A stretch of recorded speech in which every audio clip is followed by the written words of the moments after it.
ఓం శ్రీ మాత్రే నమః. దైవ జ్ఞానం ఛానల్కి స్వాగతం అండి. ఈరోజు ఈ వీడియోలో మనం మీన రాశి వారి యొక్క జాతక ఫలితాల గురించి తెలుసుకుందాం. 2026వ సంవత్సరం ఫిబ్రవరి 21వ తేదీ అనగా శనివారం రోజు మీనరాశి వారికి వీరి యొక్క జాతక ఫలితాల ప్రకారం అనుకూల ఫలితాలు అననుకూల ఫలితాలు ఏ విధంగా ఎదుర్కోవాల్సి వస్తుంది, అలాగే రేపటి రోజున వీరు ఈ రాశి వారు ఎటువంటి పరిహారాలు పాటించాలి, ఎటువంటి పూజలు చేయాలి అనే విషయాలన్నీ కూడా ఈరోజు ఈ వీడియోలో వివరంగా తెలుసుకుందామండి.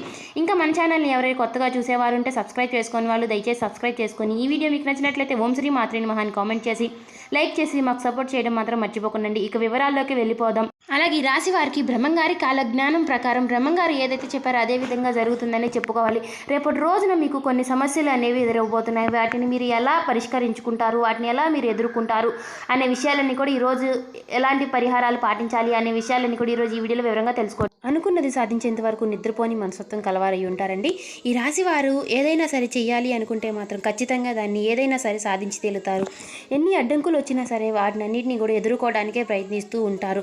వీరు అలాగే చిన్నప్పటి నుంచి కూడా ఎన్నో కష్టాలు పడి బాధలు పడి కుటుంబం యొక్క బరువు బాధ్యతలన్నీ కూడా వీరిపైనే పెట్టుకుని వీరు ఎన్నో సమస్యల్ని ఎదుర్కొంటూ వచ్చారండి. అలాగే ఈ రాశి వారి యొక్క గుణగణాలు కనుక చూసుకున్నట్లయితే ఈ రాశి వారికి చాలా మంచి మనస్తత్వం కలిగి ఉంటారు. ఎవరైనా సరే ఆపదలో ఉంటే మాత్రం నేనున్నాను అనే భరోసా ఇస్తూ ఉంటారు. కానీ వీరికి అందరూ కూడా వీరి యొక్క ఎదుగుదలని చూసి అందరూ ఓర్వలేని యొక్క గుణాన్ని కలిగి ఉంటారండి.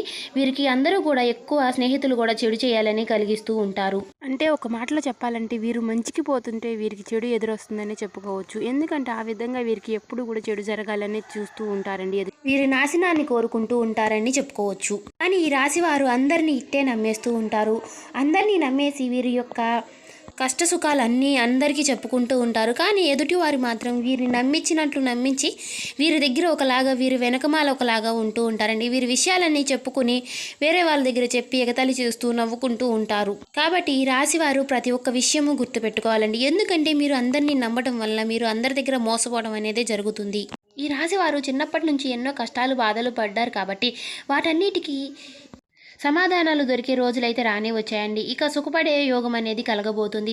ధనయోగంలో కానీ డబ్బు సమస్యల్లో కానీ ఇలా ఏ విధంగా అయినా సరే వీరికి అదృష్టం అనేది కలగబోతుందనే చెప్పుకోవాలి. ఈ రాశి వారు ఉద్యోగస్తులు కానీ వ్యాపారస్తులు కానీ విద్యారంగంలో ఉన్నవారు కానీ లేదైనా సరే ఏ రంగాల్లో ఉన్నవారికైనా సరే రేపటి రోజు నుంచి అన్ని శుభ ఫలితాలే కలగబోతున్నాయనే చెప్పుకోవాలి. ఈ రాశివారు ఎవరైతే ఉద్యోగస్తులు ఉన్నారో మీ ఉద్యోగ జీవితంలో మీ పై అధికారుల నుంచి మీరు మంచి ప్రశంసలు అయితే పొందుకోబోతున్నారు.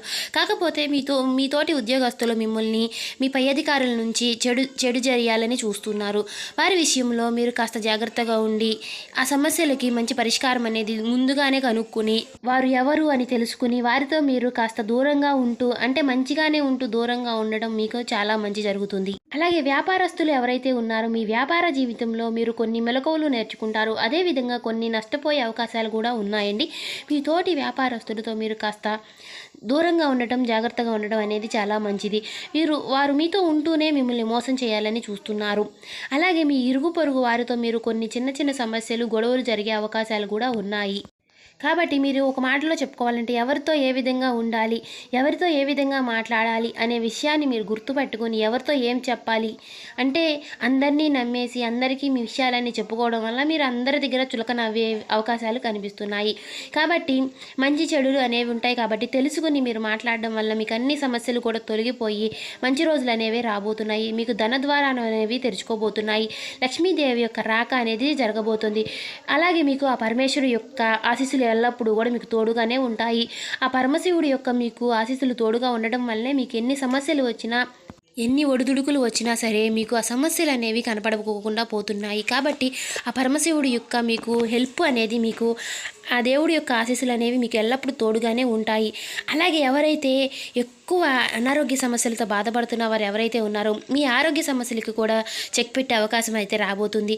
అనారోగ్య సమస్యలతో బాధపడేవారు రేపటి రోజు నుంచి మీరు కొన్ని చిన్న చిన్న సమస్యలు ముందుగానే తెలుసుకుని డాక్టర్ని సంప్రదించడం వల్ల అవన్నీ కూడా తొలగిపోయే అవకాశాలు అయితే కనిపిస్తున్నాయండి. అదేవిధంగా మాకేముందిలే మాకేం జరగదు అని అనికేస్తే మాత్రం అవి చాలా పెద్ద ప్రమాదం జరిగే అవకాశాలు కూడా లేకపోలేదు. అలాగే ప్రతిరోజు కూడా ఈ రాశివారు సంధ్యావేళలో దీపం పెట్టుకోవడం వల్ల లక్ష్మీదేవి యొక్క రాక అనేది జరుగుతుంది. ధనద్వారాలన్నీ తెరుచుకుంటాయి. అలాగే మీరు గుమ్మం కుడివైపున ఎద్దు పటం ఉన్నటువంటి ఒక పటంని పెట్టుకుని లక్ష్మీదేవి యొక్క అంటే ఎద్దుతో మనకి లక్ష్మీదేవిని పోలుస్తారు కాబట్టి లక్ష్మీదేవి యొక్క రాక అనేది జరుగుతుంది. నిత్యము కూడా ద్వీప నైవేద్యాలతో లక్ష్మీదేవిని యొక్క ఆరాధించడం వలన లక్ష్మీదేవి యొక్క ఆశీస్సులు మీకు ఎల్లప్పుడూ ఉంటాయి. ధన సమస్యలన్నీ కూడా తొలగిపోతున్నాయి. అలాగే ఈ రాశి వారు ఎవరైతే ఉన్నారో మీరు నిత్యము కూడా శివుని యొక్క అనుగ్రహం అనేది పొందాలి అంటే ఓం నమ శివాయ అనే మంత్రాన్ని వీలైనన్నిసార్లు జపిస్తూ ఉండండి. ప్రతి సోమవారము కూడా వీలైతే శివాలయానికి వెళ్ళండి. వెళ్ళి 11 ప్రదక్షిణాలు కనుక చేసినట్లయితే కాసేపు ఓం నమ శివాయ అనే మంత్రాన్ని జపించుకున్నట్లయితే మీకు ఉన్నటువంటి సమస్యలు, అనారోగ్య సమస్యలు, డబ్బు సమస్యలు అనేవి కూడా తొలగిపోతాం అనేది జరుగుతుంది. ఒక విషయం మాత్రం గుర్తుపెట్టుకోండి, ఏముందులే వీళ్ళు ఇలానే చెప్తారు అని మాత్రం తీసేయకండి. ఏదో ఒక వేళలో ఏదో ఒక సమస్య అనేది ఖచ్చితంగా మీకు జరుగుతుంది. కాబట్టి ఆ సమస్య నుంచి బయటపడాలి అంటే మాత్రం మీరు చిన్న చిన్న పరిహారాలు కూడా పాటించడం వల్లనే మీకు ఆ సమస్యలు అనేవి కూడా దూరం అవుతూ ఉంటాయి. మనకి బ్రహ్మంగారు ఏ విధంగా అయితే చెప్పారో అదే విధంగా మనకు జరుగుతుందండి. చూస్తున్నాం కదా, మనుషులు ఏ విధంగా అయితే చనిపోతూ ఉన్నారో అదేవిధంగా బ్రహ్మంగారు మనకి చెప్పినట్టుగానే జరుగుతుంది. దేవుడు రాసిన రాతలైనా సరే మార్పులు చేర్పులు ఉండవచ్చేమో, కానీ బ్రహ్మంగారి కాల జ్ఞానం ప్రకారం బ్రహ్మంగారు ఏదైతే చెప్పారో మనకి అదే జరుగుతుందనే చెప్పుకోవాలి. అలాగే విద్యారంగంలో ఉన్నవారికి మీరు పోటీ పరీక్షలు ఏవైతే రాసి ఉన్నారో వారికి మంచి ఫలితాలు అయితే రాబోతున్నాయనే చెప్పుకోవాలి. విద్యారంగంలో మీరు ఎవరైనా సరే ఉన్నవారు మీ విద్య మంచిగా పెంపొందించుకోవాలి అనుకుంటే మాత్రం ఈ రాశివారు ఎవరైతే వివాహం కాకుండా వివాహ సమస్యలు అంటే ఇంకా మాకు ఇంత వయసు అయిపోయింది ఇంకా వివాహం కాలేదు అని ఎవరైతే వివాహ గడియల కోసం ఎదురు చూస్తున్నవారు మీకు మంచి గడియలు అయితే రాబోతున్నాయండి. ఈ సంవత్సరంలో మీకు ఖచ్చితంగా వివాహం అనేది జరుగుతుందనే చెప్పుకోవాలి. కాకపోతే మీరు కొన్ని చిన్న సమస్యలు ఉన్నాయి, ఆ సమస్యలన్నీ కూడా తొలగిపోతే ఖచ్చితంగా మీకు ఈ సంవత్సరంలో వివాహం అనేది జరుగుతుందని చెప్పుకోవచ్చు. కానీ మీరు మాకెందుకు ఇలా జరుగుతుంది, మేము ఎన్ని పూజలు చేసినా మాకు అన్నీ వ్యర్థమే అవుతున్నాయి అని మాత్రం అనుకోకండి. ఎందుకంటే మనకి శివుడు ఆజ్ఞ లేనిదే చేమైనా కుట్టదు అన్నట్లుగా దేవుడి యొక్క అనుగ్రహం లేనిదే మనం ఏమీ చేయలేమండి. కాబట్టి మనకి ఆ దేవుడు మీకు ఈ రాశి వారికి శివుడి యొక్క అనుగ్రహం అనేది మీకు ఎల్లప్పుడూ తోడుగా ఉండడం వల్లే మీకు ఎన్ని సమస్యలు వచ్చినా మీకు తెలియకుండానే అవన్నీ తొలగిపోతూ మీకు ఏ రోజు కూడా ఎన్ని కష్టాలు వచ్చినా సరే మీకు ఒకటి కూడా పైకి తెలియకుండా అన్ని మనసులోనే పెట్టుకుని మీకు ఆ సమస్యలన్నీ తొలగిపోకుండా మీరు అనుకున్న పనులన్నీ కూడా సాధించుకుంటూ ఇంతకాలం అనేది గడిచిపోయింది. కాబట్టి ఏ రోజు కూడా మీరు ఎప్పుడూ కూడా బాధపడకుండా మీరు చేసే పనులు ఎప్పుడూ కూడా మీరు చేసుకుంటూ పోతే ఆ దేవుడి యొక్క అనుగ్రహం అనేది మనకి ఎల్లప్పుడూ తోడుగానే ఉంటుందనే చెప్పుకోవాలి.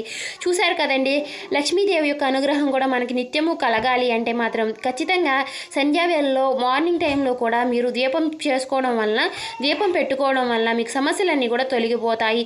ఆ దేవుడి యొక్క అనుగ్రహం అనేది మనకి ఎల్లప్పుడూ కూడా తోడుగానే ఉంటుంది.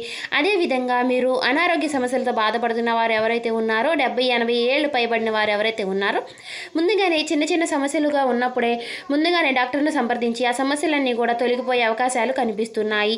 లేదు అని మన చేతులారా మనం చేసుకోవడం తప్పితే మాత్రం ఏమీ జరగదు. అలాగే ఈ రాశివారు ఎవరైతే నరదిష్టి సమస్యలతో బాధపడుతున్న వారు ఎవరైతే ఉన్నారో ఈ రాశివారు కళ్ళుప్పుతో సంధ్యా వేళలో కూడా సాయంత్రం సమయంలో కూడా దిష్టి తీసేసుకోవడం వల్ల మీకు సమస్యలన్నీ కూడా తొలగిపోతాయండి.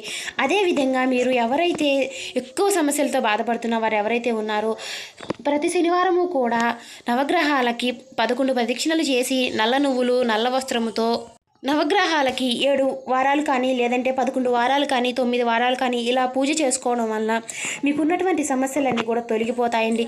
మీరు ఏ కష్టాలైతే పడుతున్నారో ఆ కష్టాలన్నిటికీ కూడా సమాధానం అనేది దొరుకుతుంది. ఖచ్చితంగా మీరు ట్రై చేసి చూడండి.